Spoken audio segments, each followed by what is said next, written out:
Once upon a time, these names were everywhere. Pontiac, Oldsmobile, Plymouth, Mercury. Cars that defined an era. Symbols of speed, luxury, and freedom.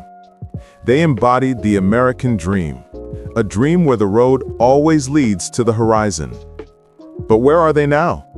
Why have entire automotive empires vanished, as if they never existed? Today, we'll find out where the legends of the American automotive industry have disappeared to, and why even the greatest brands don't last forever. And if you love classic cars and want to ensure they're not forgotten, subscribe to the channel, like it, and tell us in the comments which of these legends resonates most with you. After all, only you and I can preserve the memory of an era when cars truly had soul. And the first car is 1966 Oldsmobile Toronado. 1966. America is experiencing a golden age of automobile manufacturing. The roads are filled with roaring muscle cars, chrome, fins, and the certainty that the future will last forever. And that's when Oldsmobile decided to do something no one in Detroit has done in the last 3 years. They produced the Toronado, America's first front-wheel drive car. Yes, front-wheel drive. In the 60s, when everyone else was putting engines and power exclusively to the rear wheels. It was a step against the rules, a step that turned the Toronado into a true experiment, a car ahead of its time. Under the hood is a massive 7.0-liter V8 producing 385 horsepower. The transmission is a turbo-hydromatic 425 automatic, specifically designed to transfer all this power to the front wheels. When you press the gas, the Toronado literally struggled to pull ahead, fighting the torque that ripped the steering wheel from your hands. But that was its character. Rough, heavy, yet alive. The Toronado's exterior was no less bold. Huge, elongated lines, hidden headlights, a low silhouette, as if the car was ready to leap from a standstill. This wasn't just a car. It was a manifesto for designers and engineers who wanted to prove that American engineering could be bold and fiery. The Toronado wasn't cheap. Its price exceeded $4,000, almost the same as a Cadillac. But its status matched that. It was a car for those who wanted to be seen, who weren't afraid to take risks, and who wanted to say, "Yes, I'm different." When the car hit the market, the reaction was shocking. Motor Trend magazine named it the 1966 Car of the Year. European engineers were astonishingly successful in creating a front-wheel drive monster weighing nearly 2 tons. Even today, centuries later, the Toronado looks like it stepped out of a 1960 science fiction novel. But as often happens in American history, genius doesn't always guarantee immortality. Over the years, the Toronado became heavier, softer, and lost its aggressiveness. In the 1970s, it was converted into a standard coupe rather than an engineering experiment. In 1992, after several generations, the Toronado name disappeared forever. However, that very first Toronado, the 1966 Toronado, remains a symbol of an era when engineers truly took risks, when design wasn't conceived at marketing conferences, but rather by people passionate about the idea. It proved that Americans could create more than just a loud, modern, innovative car. And if today you spot the low rumble of an old V8 and point out a massive coupe with closed headlights on the road, it might be it. One of the alternative Toronados, a reminder of a time when cars were art. Let me know in the comments if you've heard of this model before. And if you see other legends who changed America, like, subscribe, and turn on notifications. There are still many forgotten cars from this great country to come. And on the second list of cars, 1964 Plymouth Barracuda. In the early 60s, America was crazy about speed. Young people craved power, sound, style, and a car that would set them apart from the crowd. Ford was already preparing to release the Mustang, and within the walls of the Chrysler Corporation, an idea was born. We must be first. Thus was born the Plymouth Barracuda, a car that truly became the first American muscle car, although history often forgets this. On April 1st, 1964, 2 weeks before the Mustang, Plymouth released the Barracuda.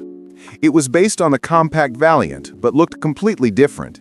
Its main feature was the gigantic rear window, the largest in the world at the time. It was made specifically for this model, and even today, this curved glass is considered a marvel of engineering. Under the hood was a 4.5-liter V8 engine, producing 180 horsepower. For its time, this was more than enough to outperform most competitors. But the Barracuda wasn't just fast. It symbolized the beginning of a new era, one in which American cars became a form of self-expression, a reflection of character and freedom. The first generation of the Barracuda wasn't perfect. It didn't have the wildness that would later emerge in the 1970s. But it was the 1964 model that laid the foundation. Style, compactness, and aggression, all in one body. It became the spark that began the muscle car era. The Barracuda was an experiment, but not a failure. It proved that young people craved thrills, not just transportation. And this spurred the entire industry to create new legends. Mustang, Camaro, Firebird, they all came later, but it was the Barracuda that made the first move. The second generation came out in 1966, and in 1970, the third, the wildest and most memorable. That's when the Hemi-Cuda appeared, a monster with a 426 cubic inch engine and a roar that shook windows. But it all began in 1964, with the first, modest yet bold Barracuda. Its history is the story of an attempt to outrun its time. Plymouth shot first, but the world remembers the Mustang. And yet true connoisseurs know it was the Barracuda that paved the way for legends. Today, finding a living example of the first generation is almost impossible. Those that survive are worth tens, sometimes hundreds of thousands of dollars. But it's not the price, but the significance. This car is proof that victory doesn't always go to the loudest. Sometimes victory goes to the one who simply takes the first step. Tell us in the comments if you knew the Barracuda came out before the Mustang. Like this if you appreciate true classics, and subscribe for more stories about the cars that made America. Next, 1963 Mercury Marauder. In the early 1960s, American roads hummed with speed. Ford, Chevrolet, Pontiac all competed for buyers' attention. But among them, there was one brand that always stood out: Mercury. It wasn't as aggressive as Ford and not as luxurious as Lincoln. Mercury sat somewhere in the middle, stylish, reliable, but lacking personality. That all changed in 1963. Then the company decided it needed a flagship, a car that could proclaim Mercury can go fast. Thus, the Mercury Marauder was born, a car designed not just for city streets, but also for speed, for the highway, for NASCAR racing. The name Marauder translates as marauder, and it sounded aggressive, almost defiant. Under the hood was a powerful V8 engine with a displacement of 390 or 427 cubic inches, producing between 300 and 425 horsepower, depending on the trim. The Marauder didn't just drive, it raced, as if trying to prove that Mercury wasn't just a brother of Ford, but a true predator. The design was a true 60s classic. The elongated hood, the smoothly sloping fastback roof, the narrow grille, and the clean lines. It was a car that combined the serenity of luxury with the brutal power of a muscle car. Mercury showed that speed and comfort could coexist in the same body. During those years, the Marauder competed in NASCAR, and not just competed, it won. Its aerodynamic shape and powerful engine made it a competitor to such giants as the Ford Galaxy and Dodge Polara. And for the first time in a long time, Mercury was spoken of with respect. But, as often happens, its glory was not destined to last. By the late 1960s, the American market was overwhelmed by a wave of new muscle cars: Mustang, Charger, Chevelle, GTO, ever more flashy, louder, and cheaper. Against this backdrop, Mercury began to lose its identity. The Marauder experienced a second generation in 1969, then disappeared for decades, returning briefly only in 2003 as a sedan that few remember. But the 1963 Marauder remains a symbol of what Mercury was like in its prime: confident, powerful, with character and soul. It was a car for those who wanted to go fast, but not brag about it.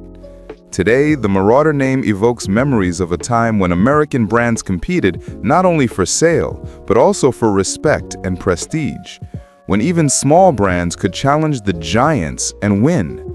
And if you ever see an old Mercury with a long hood and a Marauder logo on the fender, stop and listen to the sound of its engine. It's the voice of an era that will never return. Tell us in the comments if you've ever heard of the Mercury Marauder.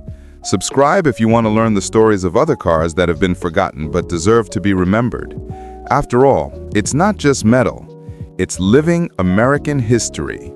And our last car is 1964 Pontiac GTO.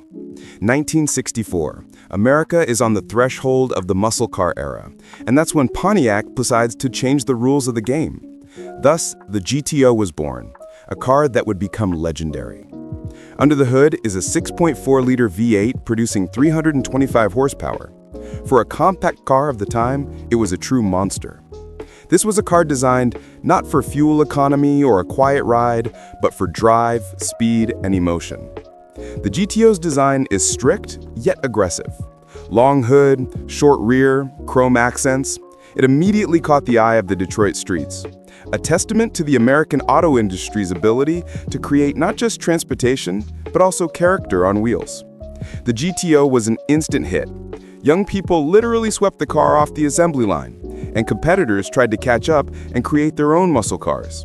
And it was the beginning of the Pontiac GTO that defined the legendary era of American muscle cars. Today, the GTO is a symbol of the 1960s audacity. It recalls a time when speed, style, and boldness were essential for marketing and sales. Every striking GTO is a moment in history that will never be forgotten. Like and subscribe if you admire American muscle cars. And in the comments, tell us which of America's classic legends is your favorite.